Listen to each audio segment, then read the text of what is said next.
All right, continuing here on Willard and Dibs, and this is a big moment. We've been looking forward to this as spring training is here and ready to roll, and it's a whole new era of Giants baseball. So joining us on the River Islands guest line is none other than Buster Posey himself. Hey, Buster, what's going on?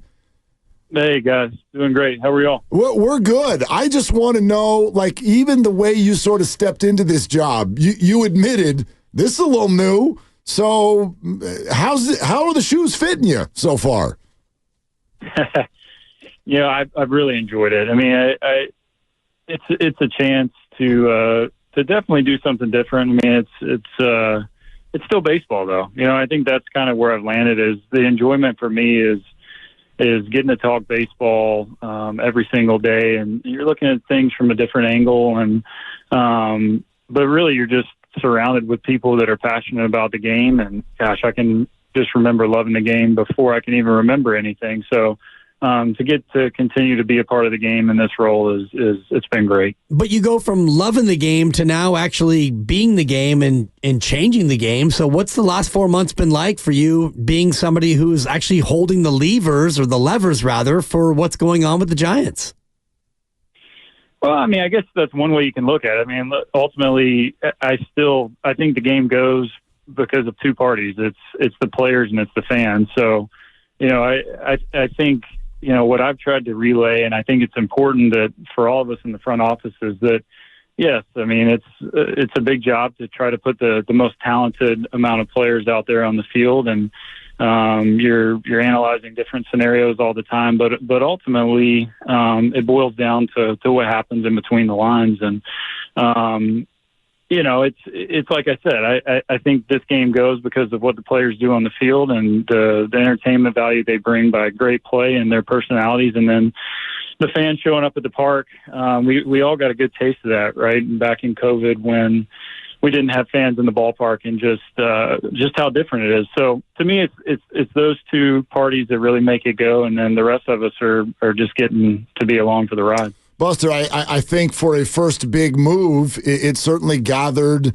the fan base by getting Willy Adames, and then also the way he talked about interacting with you. A great first step. But I do wonder how you sort of feel about whatever all the goals were for this offseason, and then what actually happened, and sort of how you feel about how those two things blended together. Well, I'd say our primary goal was to acquire a shortstop, and Willie checked so many boxes for us. As you mentioned, his excitement about coming to San Francisco and already embracing the Bay Area as a whole has been really encouraging, and it's real. And early on in our conversations, it was apparent that he felt like that we got to a place where he was valued fairly. He would commit to being a San Francisco Giant, and he did that. And we're all excited about him being in the fold. And one guy that keeps popping up in my mind is Jung-Hoo Lee, and obviously he had a partial season last year, but from my perspective, he really changed the dynamic in the feel of the team, and losing him was a big part of the season last year. So excited to have him back. Verlander, obviously his track record speaks for itself. And again, a guy that I think, he said it publicly, we weren't really on his radar heading into the offseason, but getting a chance to talk to him, was just texting with him the other day, and he's fired up to get in spring training, and we really feel, like he's got something left in the tank, and he feels the same way, and the added bonus to a guy like him is what our younger pitchers can learn just from watching him. I don't think it doesn't even have to be a concerted effort on his part to grab a guy and say, this is what you need to do. But he's just the consummate professional. So we're really excited to have him on board. And then, we've got a lot of young players that are going to get some runway, and that's an exciting time. It's going to create competition. And as we get kicked off here in another week or so in Scottsdale, it's going to be fun to watch that take place. Buster, you caught my attention at that Adames press conference when you sort of indicated all is well in the world when the Giants are playing good baseball, and you said this is a baseball town. Do you feel like the Giants have lost that a little bit over the last 5 or 6 years?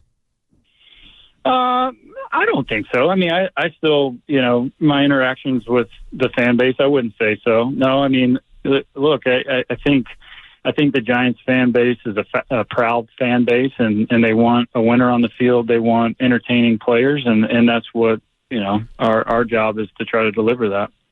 And you look at like what you guys did back in 10, 12, and 14, it felt like it was homegrown and players that, fans could really latch onto. When you look at the farm and trying to develop what you guys built with, Timmy and Mad Bum and yourself and Pablo and the rest, is that one of your big focuses to try to get the farm to where it can, produce people who will be here for a long time?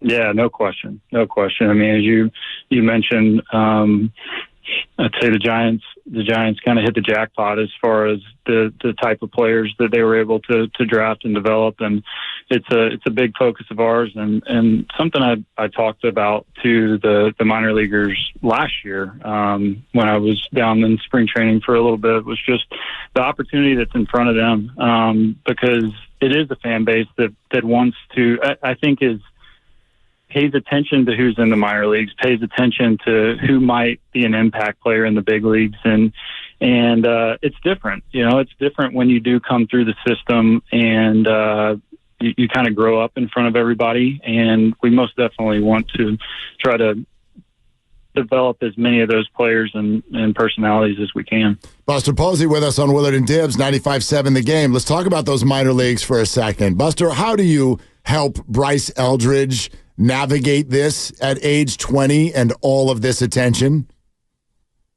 Well, I'm excited to spend some time around him. I haven't had a chance to spend any time around him, but from all reports, he wants to be the guy. And I think that's more than half the battle, that if he has that mentality that he wants to be up at the plate in the big situation, he wants to make a play in a big situation.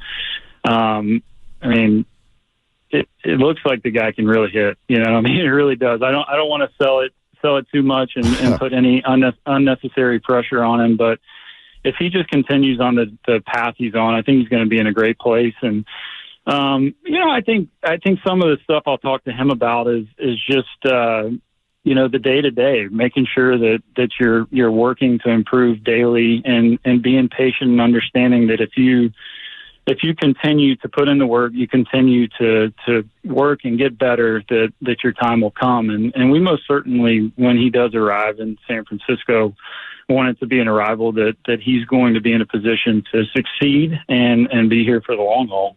Do you have hope? And again, without putting too much pressure on the situation, is there a path to the big leagues for him this year?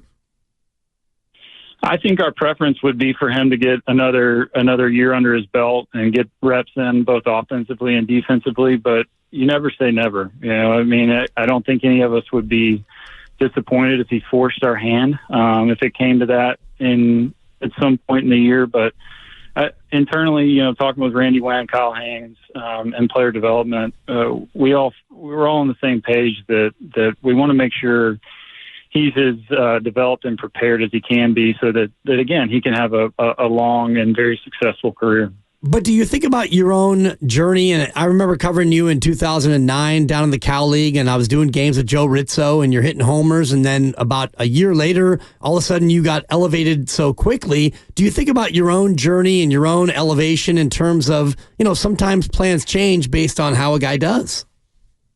There's no question. There's no question that it does, and every player's unique and different. For me, I was also at that point a couple, 2, maybe 3 years older than Bryce is right now. So I do think it's important that we just somewhat pause and realize that he recently turned 20. And that's not to say that a 20-year-old can't be a hugely impactful big league player. We've seen it. But it is pretty rare. So as much as anything, again, our hope is, and by all accounts, he has the right makeup to just keep working, getting better each and every day, and the results will take care of themselves if he does that. Buster, these freaking Dodgers. I wonder.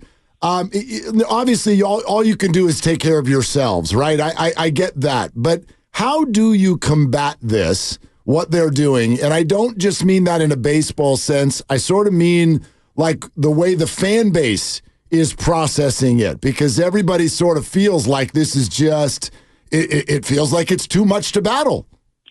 Well, you kind of answered the question for me. I mean, you truly do have to just worry about what you can do, and that's easier said than worry with what you can control. Easier said than done sometimes, of course, right? But for us as a team, that's going to be a big message of mine, and the coaching staff as well. Is let's look inward, let's focus and control what we can control, and not to replay the past, but I felt like we did a really good job of that in 2021. Came into the season, I don't think anybody in their wildest dreams would have imagined that we would have won the division that year and won 107 games. And that's the beauty of sport is things can look one way on paper, but you can have completely different outcomes. And, every team can, to answer your question about the way that teams operate, I mean, teams can operate any way they want to operate. So, again, I think that's just an internal reflection. Probably the answer you figured I was going to give you. So sorry I didn't give anything a little juicier there. But I would love your response to this, because we hear from tons of people when they see all these signings and all this deferred money, they go, this is bad for baseball. What's your response to that? Well, my response is that, again, it's all about the players and we try to get great talent. They're trying to get great talent. And whether it's bad for baseball or not, who's to say? I would assume if I don't know all of the inner workings of what's going on, the people that are saying that it's bad for baseball probably don't understand the inner workings. They could be right. They could be wrong. I don't know. When you look at what they've done with their lineup and you think about your own ballpark, do you look at your success as a player, 10, 12, and 14, pitching and defense as kind of the blueprint? Do you look at that as a way to, get the Giants back to success based on your ballpark and what else is going on in the division? Yeah, I do. I mean, I think pitching and defense plays no matter the ballpark, but specifically in ours, we were carried to championships by great pitching, great defense, timely hitting. That's not to discount offense at all. We want to score as many runs as possible. But I do think that in tight games, big games, close games, playoff games, the teams that can execute on the mound and catching the ball are the ones that tend to come out on top. So, it's going to be a big focus of ours. On the big league side, minor league side is being as prepared and just complete baseball players all the way through. Buster, you were such a great culture tone setter as a player, and so I wonder how much of your thought process is now based on that as you help build this generation of Giants baseball. And Adames seems like such a great culture guy. You guys signed up Chapman long term. To what level is that going to your thinking when you're putting this all together? Yeah, it's a big part of it. I mean, I think where I land on that is now in the position I'm in, there's only so much I can do. When you're a player, you're in the day-to-day, you're behind the scenes having conversations. You're able to read the room much better than you are if you're not in that clubhouse or on that field every single day. So ultimately, my belief is that some of those leaders that you mentioned, the Adames, the Chapmans, the Verlanders, the Webbs, they have to be the ones that set the tone. And for me, I think it's conversations with them. What do you want your team to look like? What do you want to be known for? What do you want your identity to be? Like when people think about the 2025 Giants, what are they going to remember? And hopefully having those conversations and then players, taking that ownership, they spread it throughout the clubhouse and it matters. It really does. It's one of the few things that we can't measure anymore, but it does matter. You were a catcher, your manager was a catcher, and you have a good young catcher in Patrick Bailey. When the three of you catchers get together, and Bomel and yourself and Patrick Bailey, when you look at Patrick Bailey, do you see a catcher who can be of the same ilk as you and Bomel? We just want Bailey to be Bailey. I mean, that's ultimately all he can do, and he's already shown great ability defensively, winning a Gold Glove already. He's going to pass me with one more, and he's hopefully his. I think it is. I know him decently well, but for him to understand just the value that he has in leading that staff and being a sounding board for the guys, constantly communicating and I mentioned reading rooms for culture, but as a catcher, you're constantly reading body language from pitchers and helping you make decisions on pitches you're calling and maybe conversations that you're having. So, that's my hope for him, that he continues to progress in his development that way, and I don't see any reason why he's not going to. Okay, Buster, as you guys head to spring training, is it kind of like, does the job change a little bit, or could there still be some roster construction going on? Yeah, I think, look, my first year doing it, so we'll see. You're always going to keep an open mind, I think, right? I mean, you're always going to keep an open mind and in different ways that you can improve. But I do think that you reach a certain point where it's go time and you go and you start to foster that environment like we were talking about a few minutes ago with the culture and guys getting behind one another and being in the day-to-day grind. And hopefully all that work that goes into it leads to a lot of wins. Do you at least feel comfortable saying that you won't be signing any more players who are 4 years older than you are? Yeah. Wow. I don't know if there's any more out there. So, yeah, I feel pretty comfortable saying that. Yeah, it feels like you signed him just so you could feel young again, Buster. Well, it worked. It did. I mean, you still firmly believe, though. I know that you guys talk about the leadership thing, but you still think he's got some good pitches in him. 100% do. Yeah, 100% do. He's been great with working with JP Martinez, pitching coach, and they've been going back and forth, and he feels like Verlander feels like he's in a great spot. So excited to see him here soon in Scottsdale. Well, Bartolo Colon's out there in case you need to add more guys in their 40s, Buster.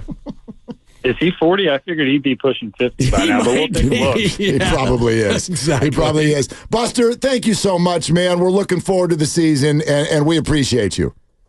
All right, guys. Thanks.